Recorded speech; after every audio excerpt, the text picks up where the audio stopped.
I'm a hustler, man. I'm always get it off the muscle, man. Tryna make them hundreds bust the rubber bands. Rain, sleet, hell or snow, I'm tryna get it in. Woo! I go door to door, stacking up them dollars like dominoes. I go door to door. Hustlers. What's cracking? It's your boy Deshaun. Welcome back to another episode of Roof Hustlers, baby. Where we tackle all your daily door-to-door objections, rejections, and we teach you guys how to make connections, man. Because if you ain't creating genuine customer connections, building better customer relationships, and providing premier customer service, then you know, like I know, guys, you ain't making a difference in your wallet or the community, baby. And that's what we do over here at Roof Hustlers, man. Help you guys go from average to good, from good to great. Always keeping food on your plate. Because if you do what I do, you know it's a jungle out here. So this week on Roof Hustlers, what I want to cover with you guys is the 3 forms of asking questions, right? I always teach my sales guys, it's in your best interest to learn how to ask your way into a deal versus talking your way into a deal. So we want to talk about the 3 ways of asking questions to get your homeowners to take some action so you can unpack all the things you need to unpack so you can get information, find the gaps, close deals, and make more money. So without further ado, let's jump into this week's episode, 3 ways of asking questions, baby. So this week, guys, I got some notes for you guys because I don't want to water down this information. I want to provide you with all the stuff that you need to be great and execute out there in the field, right? So it's 3 types of questions. The first types of questions is probing questions, right? The second type of questions is process questions. And the third type of questions are provoking questions. So we want to take a little bit and break each one down, kind of give you the different ways to ask these questions within the process of where you may be at dealing with your homeowner. You take this information, you apply it, you go get some results, and you go make you some money, right? So let's talk about the first type of question, probing questions, right? What are probing questions? Probing questions are open-ended questions that press for specific details. Open-ended questions that press for specific details. So here's an example of some probing questions. How old is the roof? Really good probing questions. Have you had it inspected, right? Do you have a contractor? Have you been considering getting your roof done? Are you aware of the insurance process? Do you recall the storm that hit your area? Do you have any leaks, any stains in the house? Have you seen what's been going on in the neighborhood? Are you committed to a contractor? And one of my favorite probing questions is, what is your plan of action for the roof, right? These are really good probing questions, open-ended questions that get your homeowner to kind of open up instead of saying yes, no, maybe, right? And kind of open up, hey, no, I don't have a process for choosing a contractor. No, I wasn't aware of the storm that came through, right? Understand the purpose of probing questions is to look for holes in the process and missed opportunities or a lack of education.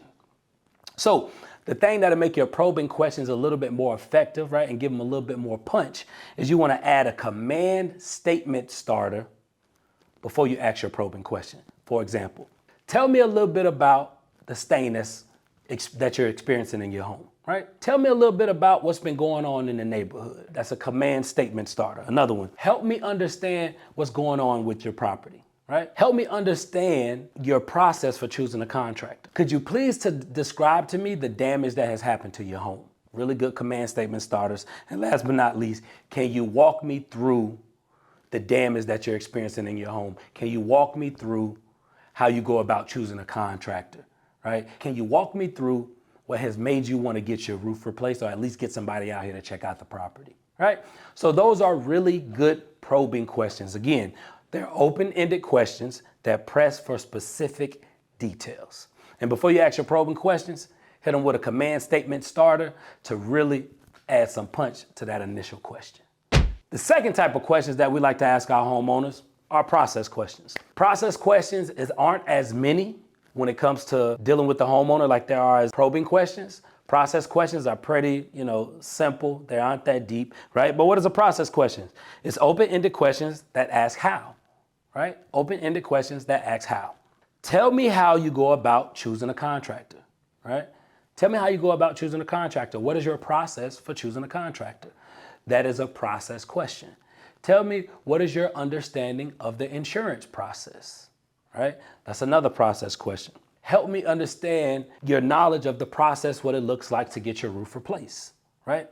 So those are very simple process questions. What I would recommend you do, take some of the questions I asked, take notes on those, and then go back and rewrite your own process questions so you can figure out your homeowner's thought process, how they go about doing certain things, or their knowledge of the process of whatever you may be doing. One thing I've learned when I ask the homeowners, what is your process for choosing a contractor? I had one guy answer me, first come, first serve. And I used that as ammo. I said, let me ask you a question, man. You married? He said, yeah. I said, when you married your wife, was it first come, first serve? Or did you take time to vet them, make sure y'all share the same values, make sure they're in alignment with you, make sure y'all going in the same direction? He said, well, I definitely vetted them. I said, wouldn't you consider your roof being a pretty big investment? He said, yes. And I said, you just take first come, first serve? That don't seem like a responsible way to choose a contractor. And you know what he asked me? He said, well, what process should I go about choosing a contractor? And that allowed me to tee myself up so I can align with all of those processes that I was giving them. So you'll be surprised how your homeowners don't have answers to these questions. So that's the second way of asking questions, some process questions. And the third type of question that we can ask our homeowners, actually one of my favorite ways to ask our homeowners questions, is provoking questions, right? Provoking questions, what is that? They're open-ended questions that gently push your customer to consider their current state from a new perspective, right? They're open-ended questions that gently push your customers to consider their current state from a new perspective. It is our responsibility to give our buyers a new way of thinking of their problems. I always tell guys, we don't sell roofs, we sell perspectives. When you give them new perspective, they got a new reality, they can make new decisions, right? And find out how the problems we have identified are affecting their current living status. So I want to give you some examples of some provoking questions. What happens when you, and you fill in the rest, right? If you don't mind me asking, Mr. Homeowner, what happens when you don't take care of this stain that you're currently experiencing in a timely manner? What happens then? It's a very provoking question, and they probably will answer, well, it's going to get worse, and I'll probably have to spend more money. Exactly. Let's avoid that before we get to that level. All right? That's the first one. What happens when you blank? Another provoking question. If you did blank, what do you think would happen? So I like to ask my homeowners, if you did get in contact with your insurance company and get them out here to check out the property, what do you think would happen? They'll probably pay for it. Exactly, right? So why not get them out here and let them do their job, right? If you did blank, what do you think would happen? Another good provoking question. If blank got worse, how would you feel?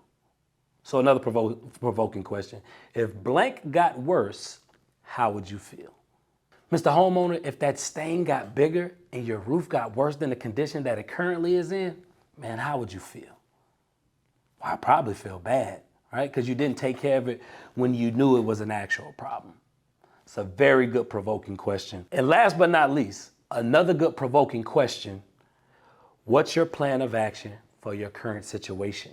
What is your current plan of action for your current situation? It's a very good provoking question. Also use it in the beginning as a probing question. But once you kind of unpack these problems, when you say, yeah, I noticed you got a stain, you got some missing shingles, here's a really good provoking question. So what's your plan of action for your current situation, man? You got stains, you got missing shingles. What's your plan of action? I asked a guy that in Connecticut one time, and his reply back was, I don't have one. Right? Now it's my responsibility to give him a new perspective and show him how I can help him take care of the problems that he is currently experiencing, right? Understand, the more you discover, the better you can be an advocate for change for your homeowners. So I always encourage my guys, get really good at asking questions, but now don't just get really good at asking questions. Now you know how to categorize your questions so you can ask them in the right form. We like to start off with probing questions, right? Open-ended questions that get you specific details. Now, once we start probing, once we start getting more information, then we go to our process questions. What's your process for getting this damage handled? What's your process for choosing a contractor? Are you aware of the insurance process? Have you been through it before, right? Now, once we start asking those process questions, then we start provoking them, right? Nudging our homeowners to consider their current state from a new perspective. If this damage got worse, how would you feel? If you did blank, what do you think would happen? So very good provoking questions that get your homeowners to take some action so we can get them out of limbo, get them to where we need them to be so we can take care of them at the highest levels. So quick and short episode today, guys.